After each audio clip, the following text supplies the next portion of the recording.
So the next session is one that has been anticipated by a lot of people, and I hope we get the panelists up here. Eric Savitz, who's the San Francisco bureau chief for Forbes, is going to moderate it. He's a great guy to do it. This issue of these four internet colossi and what's going to happen to them. Alec, Steve. This is so hard. Good to see you. So I think it's a fascinating subject, a little more down in the trenches of the industry, but I think a bunch of issues that will affect many of the other issues we're talking about here today. So, Eric. Thanks very much, David. Here you have them, the four internet colossi right in front of you. I want to introduce my panelists, starting with Alec Ellison, who's the vice chairman at Jefferies & Co., the investment bank. He's been an investment banker for 30 years. Steve Hasker, who is the president, he's got a big title, president of Global Media Products and Solutions at Nielsen, which basically means he is the king of Nielsen ratings. And Mark Mahaney, who is for 15 years been one of the one of the top analysts on on Wall Street on the internet industry. Recently left Citigroup. This is it's a great panel, and it's a really good topic. We get to talk about four companies that increasingly are in each other's business. Google, Amazon, Apple, and Facebook. We're going to talk a little bit about why we're picking those four, and then also about some of the ones we didn't pick. Alec, you want to take why do you think these four? What makes them unique? Well, that's a great question. I think they are all four true platform companies. To varying degrees, they're playing in commerce, they're playing in media, they're playing in web services. Most of them either have or are rumored to have a hardware product, either a smartphone or tablet, to deliver media and commerce capability. And they have in not all cases, but most cases, a platform for developing applications. So that gives them a defensibility and also an offensive capability to continue to expand into other areas. Are there is there something about them that gives them extra sort of distance between them and the sort of the next set of players? Distance with the next set of players. Well, you already alluded to the one that's conspicuously absent is Microsoft. And it's hard to argue that there's significant distance, certainly not in market cap. Two of them have market caps that are in the hundreds of billions. One is at 100 and one is at 50 and rising. So I wouldn't say distance per se, but it's more the range of capabilities that they each have that gives them both this offensive and defensive position in the technology industry. Mark, how do you think about this set of companies and the way they compete? Is there something unusual about this moment in time with this set of companies, or have we seen this kind of thing before where you've got a dominant core set of players? I don't think there's anything unusual about this period of time, but at least three of them, probably Apple too, have established very deep competitive moats around their business. The ability for a new company to start up now and go through multiple years of losing money to establish a distribution retail network like Amazon has, that's very hard to see replaced today. Facebook is a network effects company. Now, people may start trailing off of Facebook. They may become less enamored with it, but it's very hard to see a social network with a billion people recreated in the next 5 years. And Google, the amount of money that they spent developing search, perfecting and improving their search algorithms. Yes, somebody could just jump away from them with a click, but still, to somebody to come up with those kind of algorithms, spending in excess of almost $20 billion, maybe Microsoft can do it. They haven't had much success to date. So those three companies, in my mind, have really established themselves as, at least for the next 5 years, which is as long as anybody on Wall Street can think, that's very hard to see undermined. So have they kind of sucked some of the kind of competitive opportunities available to the startup community out of the marketplace? Is it getting tougher to compete at the level that to do, say, what Facebook has done in a fairly short period of time, right? 8 years, they went from nothing to being in this discussion of the most influential players on the internet. Can that still happen, or because of the wide reach of these companies, is that now less I think there's tons of innovation across the internet away from those main categories that they're in. So don't try to develop the next broad-based social network. Don't try to develop the next broad mass retailer online. Don't try to develop the next broad general search engine. But there's plenty of innovation and venture capital money going into niche retail sites. Fab is an example of that. Interesting information, vertical search engines, there's an opportunity there. And networks that aren't broad-based, but that are based in certain verticals, professional verticals, what have you. I mean, I think there's plenty of opportunities, but for broad-scale plays in those three areas, it's very hard to see somebody coming in near term to disrupt that. Steve, as you look at this, this group of companies, is there one area that you think they compete in so many places, right? They compete on devices, they compete on platforms, they compete in commerce and payments and so on. Is there one or two places that the fight really, we should be paying the most attention to or that matters the most? Yeah, I mean, Eric, Alec mentioned a couple of areas that they're all sort of going at it, so to speak, from a competitive standpoint. I think the one that we focus most on is the consumer, and ultimately who'll own the consumer. And I think question number one is, does it need to be one of the players, or can all four continue to stake out significant territory against consumer time and attention? But within that, the one that we look at Nielsen for a bunch of reasons is video, logically because of our position in television, but also because if you look, for example, in digital advertising and digital business models, almost always it's video that is the most compelling experience. So the player who ends up owning the video experience, if indeed there is one player to own it, will have a very compelling position as it pertains to the consumer. And each of them are coming at it from different points of view. So, Google come at it with a tremendous database of algorithm-driven search and behavior. Amazon, of course, have all the purchase information that we've all, some of the things that we've bought in the audio world and now video. You can go across, Apple have some of the same thing. Now, Facebook are coming at it from a different angle, which is social-driven search, in a sense. So they're all coming at the video space as one example of the consumer behavior from different angles. And it's going to be very interesting to see how that plays out. Just if I may, so it's Steve, it's really alluding to is what these four are doing is, yeah, they're rivals with each other, but they're sucking the value out of other industries. There was roughly, an $80 billion print advertising market that got a lot of the value brought online, and now is it roughly $80 billion in broadcasting advertising that's out there that they're all going after? Yeah, so the sort of tales of disruption are well known. Print is one, the music industry is obviously another, classified advertising, consumer electronics retailing. The stories are well known. I think the next frontier is video, and there's an $80 billion pool, as you say, Alec. The question that I think many people ask is, will the four, one of the four, all of the four, get the access that they need to the most compelling video content? And the most compelling video content is that which the hardest to reach, most valuable audiences find compelling. So, a lot of the sort of programming that HBO and Showtime and the broadcast networks, increasingly the cable networks control, is an example of that. Sports is an example for that. So one of the things that we watch is what kind of access are they getting to that content? Because as interesting as the sort of cats on skateboards can be on YouTube and other user-generated sites, it's really that professionally produced content that advertisers find compelling and want to have their brands associated with. So if you kind of handicapped it, do you see one of those four being better positioned than another to get access to that content before the others? I think there are very different places in their sort of the evolution of their business model, the depth of their pockets, and the degree to which they're focused on video. So, Google are very, very focused on video, having purchased YouTube and really looking to develop that product, spending large amounts of money on their own content, as one example. Apple, it's obviously a natural for them to come, given the position in music, into video, and we've seen some interesting moves there. I would argue that Amazon's moves are early, but they're interesting, associated with Amazon Prime and so forth. And then Facebook are only just starting to turn their attention. So they're at different points, and they, as I said, they bring different assets. I wouldn't be prepared to hazard a guess as to who will win.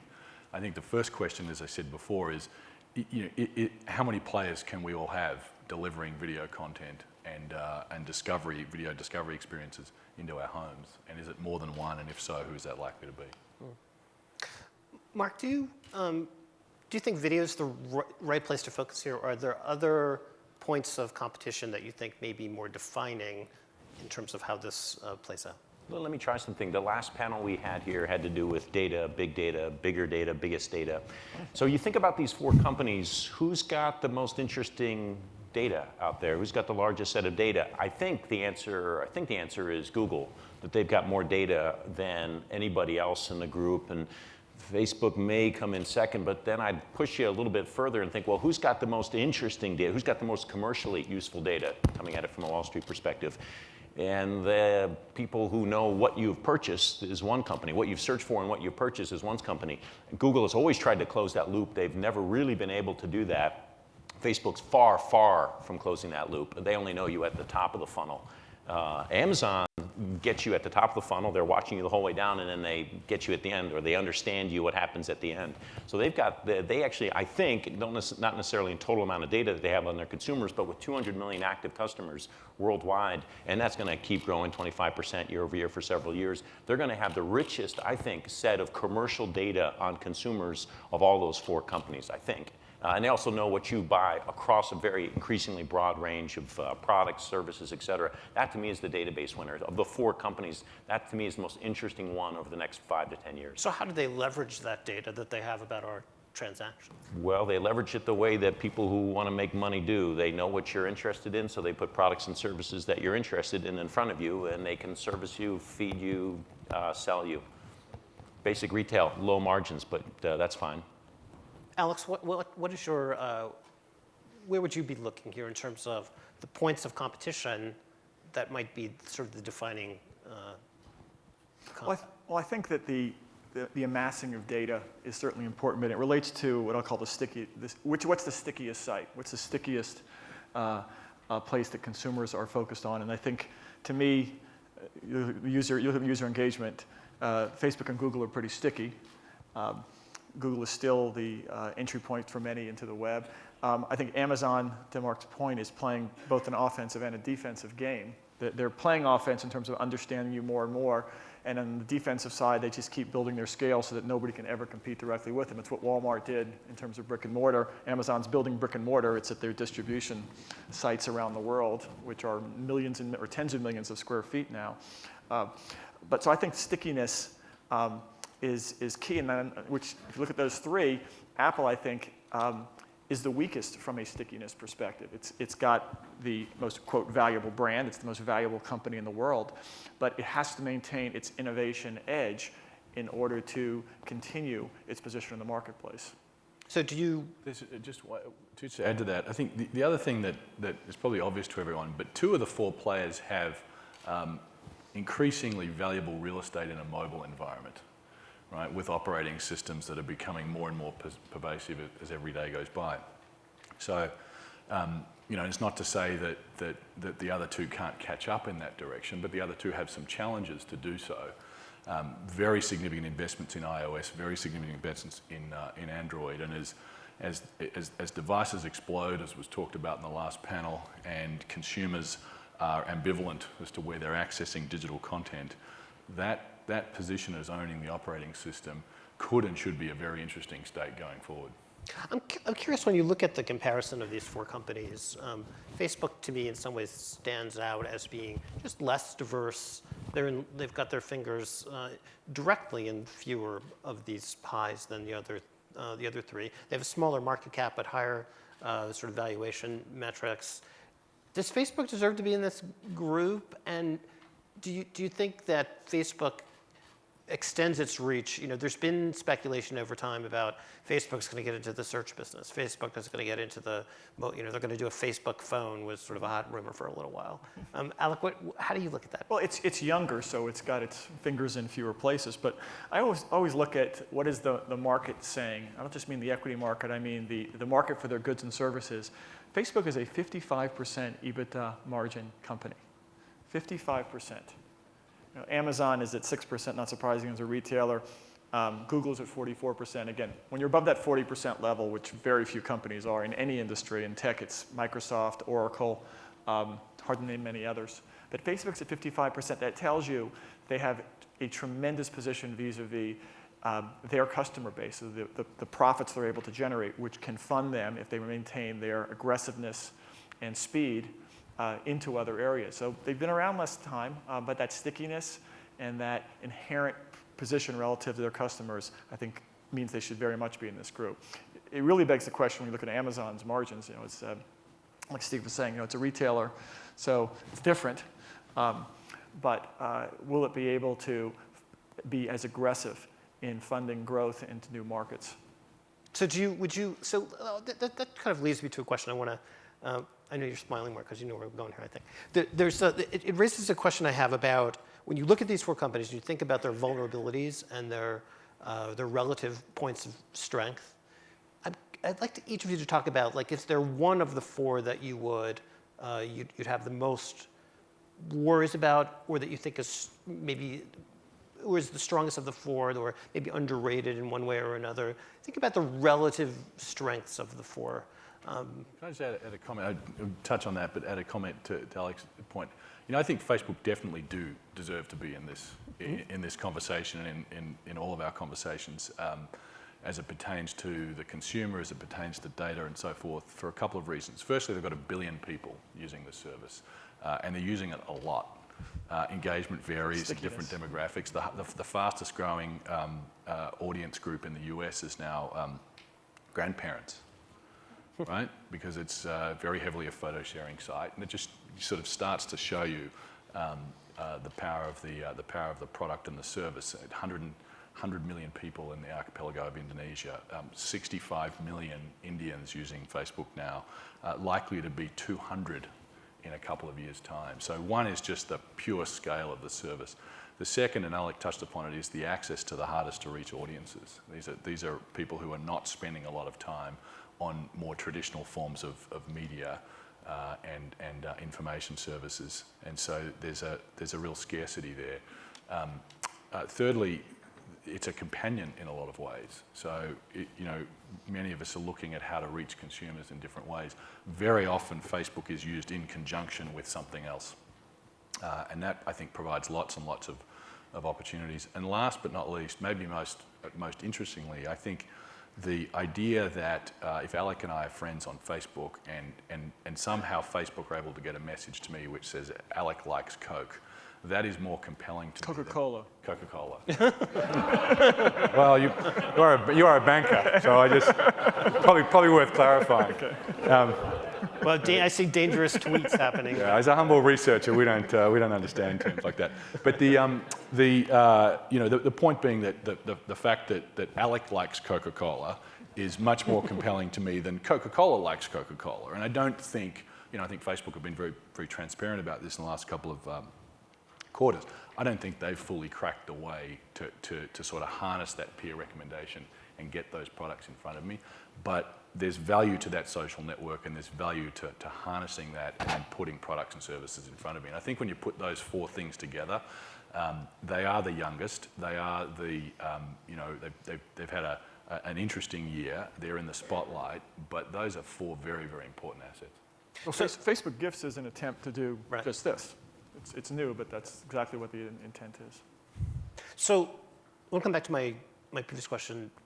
So Jefferies, you mentioned to me, actually has buy ratings on all four of these stocks. We do. Is there one that stands out either at the high end or the low end in terms of enthusiasm or risk? How would you? Well, I'll give my view as opposed to the official firm view. Again, we do have buys on all four, and we're bullish on all four, mainly because they're consuming other industries. And if you add the four together, depending on the week, you've got $800 to $900 billion of market cap. So you're talking 6%, give or take, of the entire market cap in the US. It's an extraordinary kind of statistic. So it's consuming these other industries, going after broadcast advertising, as Steve was describing. But I think from a vulnerability standpoint, Apple, to me, is the most vulnerable on a couple levels. First, it has to maintain this innovation edge. The engagement isn't so much with the Apple device, it's what's on the device. And there's been a lot of hay made now about the new Samsung devices, and those ads that we've all seen where the next thing is already in the Samsung device. And those of us can remember that Apple did go through a time where it almost went out of business. Michael Dell famously said back in the mid-'90s they should just return the cash and fold the place up. It came back with new products, new capabilities. It has to keep doing that. I also think that the retail store network is seen as a tremendous advantage. It was prescient for Apple to build it because it provided a place for people to go to experience the technology, to engage with it, and to purchase it. But there was once the IBM marketing, the IBM network across the world was what gave IBM its tremendous position for 2.5 decades, and it became an albatross in the 90s. And Lou Gerstner famously figured out a way to make it a competitive advantage again by going into the services business. So will the Apple store network become like the Disney store? Who's been to a Disney store recently? How many went to a Disney store 15 years ago? Probably all the hands go up. Okay. If you maintain competitive and innovative products, then the network of stores is an advantage. If you start to lose it, it becomes an albatross. Do you guys agree with that? Look, I think I agree with what Alex said. I wouldn't. The two things that we look at, we don't. Unlike these two guys, we don't pick stocks. Firstly, secondly, Nielsen work with all four in pretty meaningful ways. But the two things we look at going forward as to who's likely to be successful or well positioned is one, demographics. So very, very, we've seen it in the recent election, very, very fundamental demographic shifts, we're all aware of them. And ask the question, which of these firms is better placed in demographics? And the second one is international. If you look at the sort of portion of total global GDP growth and where it's going to come from, it is going to be outside of the US. And I suppose on the second one, these guys may know much better than I do, but certainly Google is a global company, as is increasingly Apple, and Facebook have a very meaningful proposition, as I touched upon a second ago, across the world. I have a perception that Amazon are less so, but I must confess I don't know. It is less so, and Google's 55% non-US now. I know I'm doing a disservice to Apple. I've spent 15 years covering Amazon, 10 years covering Google, 3 years privately and publicly covering Facebook, and I don't cover Apple, so I'm missing that a little bit, although I've got just as many Apple products at home as everybody else here in this room, I'm sure has. The one other characteristic I think about, again, not knowing Apple as well, as management teams. And the one major question mark has to be over Facebook is the quality of the management team. David has spent more time with Mark Zuckerberg than anybody else has, which is a bit of a problem, that not too many people really know this person. And by the way, you don't know how good these executives are for 5 or 10 years. Jeff Bezos wasn't clear that he was, quote unquote genius, and there really aren't geniuses out there, but it wasn't clear that he was an outstanding executive and a visionary for 10, 15 years. Same thing, I think, can be said about the Google guy. Same thing probably about Steve Jobs. It takes a while to show that you can see trends, execute well against trends, and come out generating a lot of cash for shareholders from the Wall Street perspective. So I think about the biggest trend that's gone through the internet phase in the last 5 years has to be mobile. The fact that we've gone from mobile usage being less than 1% of total usage to 20 to 30% in some cases, and even higher. That major trend, and I look at what Apple has done. Apple and Google drove that trend and fully exploited that trend. Those two management teams deserve so much credit for that. Amazon, too, to some extent, with these Kindle devices, they changed the way that people read books. More than 50% of all books now are on the e-reader devices. Amazon drove that trend, and they're actually a huge beneficiary of mobile. The question I have about Facebook is, I think Facebook's margins are too high. This company needs to be much more into investment mode than it is now, because there's a lot of opportunities, but they don't really know what the future is. I think we got proof of that during the IPO process when they couldn't even figure out the next quarter or two. But it's a very hard thing to figure out. Who knows what Facebook's going to be like 3 to 5 years from now? I think about what they did in mobile. I think they I think they under-resourced mobile. They were late with tablet, their iPad app, and they took them. I think they made some bad bets, and they acknowledged this publicly. But I think the issue is they didn't make enough bets on mobile. I like the stock. I had recently upgraded at my prior firm at 1950. I like the stock, but that's the big question mark of these 4 companies. The one with the question mark on management team has to be Facebook. And is there one, and I know, Mark, that you touched something about Amazon. I mean, I can't help thinking that in some ways that Amazon is the one that is a little bit under, kind of the underrated player here in some ways. Now, they have a high market, high valuation for their stock. That's always been the case for Amazon. Mm-hmm. But when you look at the opportunities that Amazon has, and you look at the successes they've had in stretching their business, and in particular, their willingness to lose money as they introduce new businesses. Are they maybe like the most dangerous competitor in some ways of the group? They're probably the most disruptive company of those four, I think. So they're in 5 or 6 businesses now. Core retail, they're a marketplace like eBay. They're a devices company. They're a content company. They're a cloud infrastructure company. You hear IBM putting out press releases about how its products compete with Amazon. What?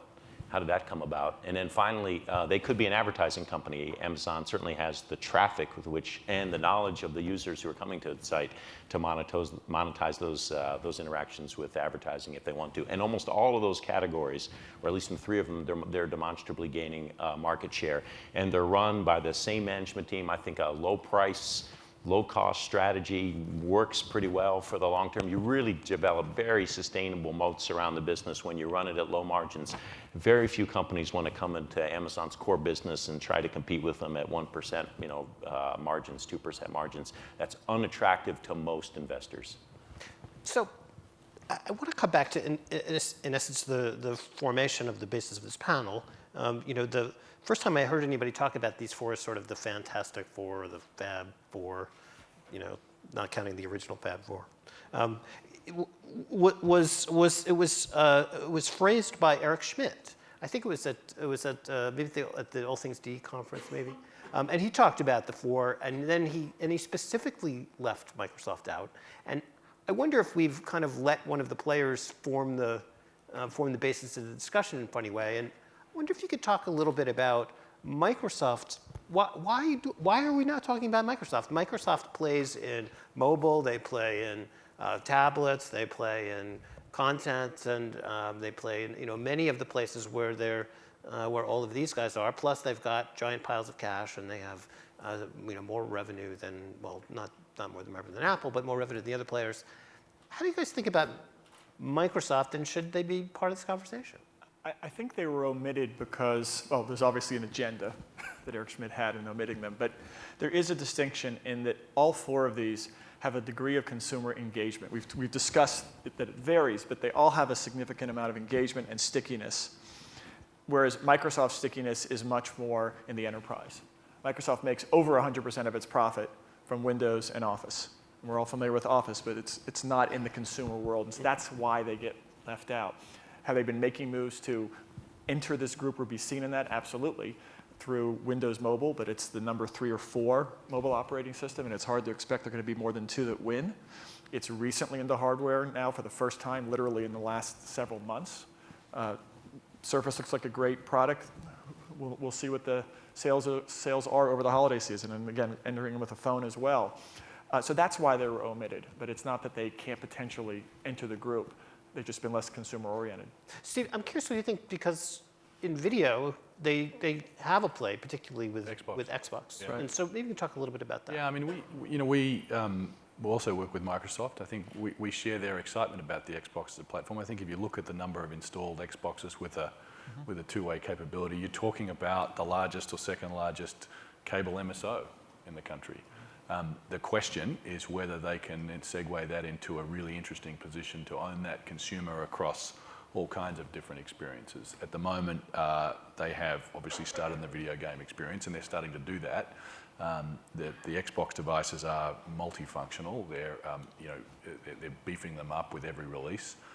So that to us looks like the most interesting sort of piece of real estate they have in the home. And the question is, what is the interactivity with the Surface, and how do they work that through so that they provide a consumer with a seamless experience, and they can start to sort of stake out that position.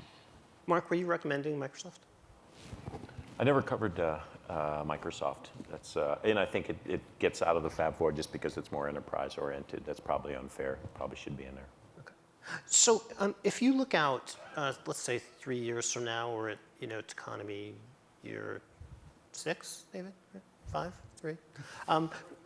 Three. Okay. So we'll be back in the desert again. Is there a company that is threatening to nose its way into the discussion? Is there another company that maybe they're not quite there yet, but that could be part of this group that's sort of come to dominate the internet and communications world? There must be. There just has to be in a consumer internet space where the switching costs can be so low. There has to be. So what are the big platform plays out there? Maybe a Twitter. I mean, there's so much that needs to be done there, though, before they become a viable platform.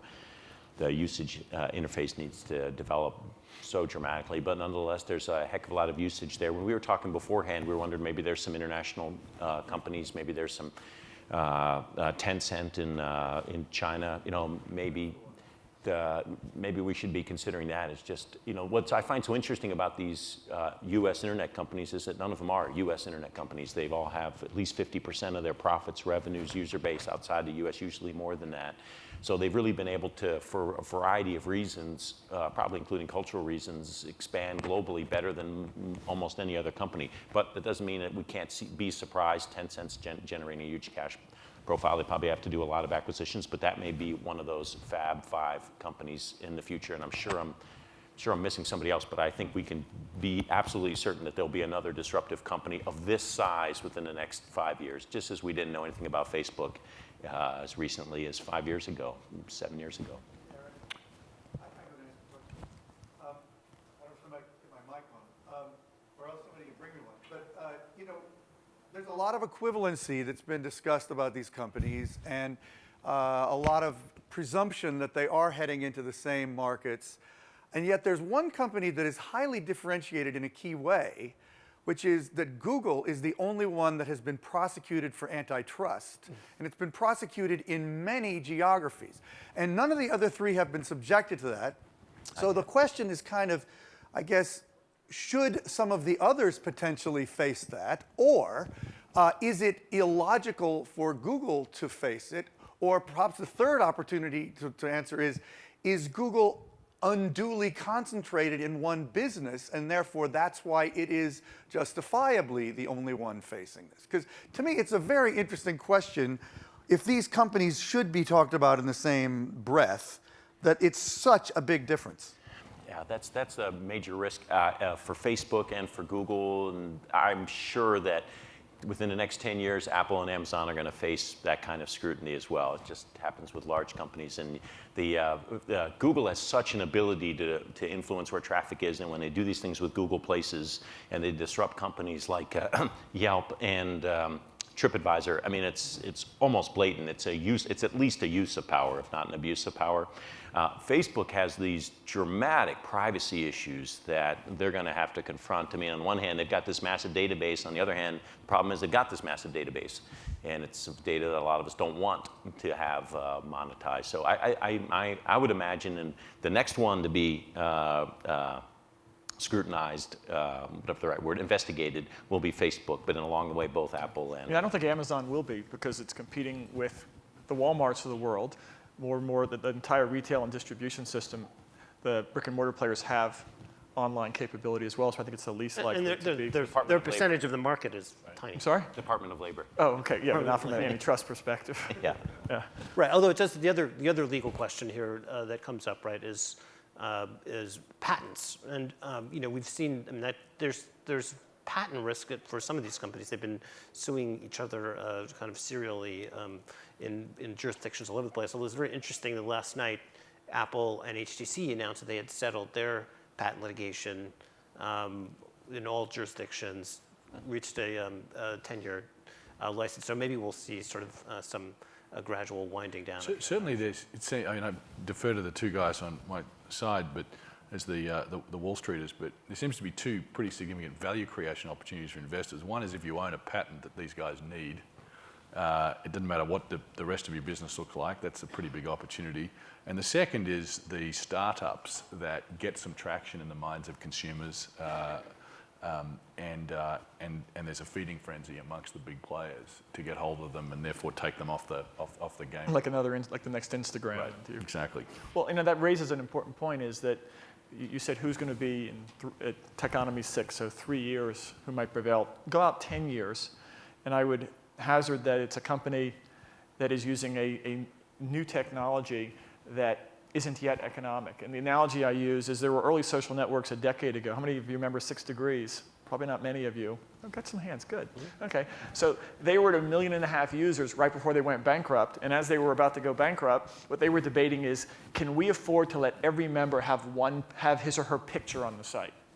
Okay, now Facebook doesn't exist unless storage costs come down where you can put in pictures. So Facebook's uploading, 200 million pictures a day now, users on Facebook. So storage costs have dropped by 99.9% over a decade. So what technologies, maybe it's voice recognition, that creates the opportunity for it creates a technological shift that gives users a different way to engage with the internet. Apple obviously is focused on that with Siri, but I think Siri is a great example of a good potential Saturday Night Live skit. More than that can't possibly be a good thing. So why don't we take a couple of questions from the audience? I know we're running out of one or two, David says. We're standing between. Yeah, we have it in the back. Yeah, number 50. Yeah, hi, it's Ray Kurzweil. So in response to who might be a player in Techonomy 16, there's a player I think that's very well positioned that was mentioned tangentially, which is not considered an online company at all. Amazon is considered the 900-pound gorilla in online retail, but Walmart is 10 times bigger. They're not asleep at the switch. They can see the direction that retail is headed.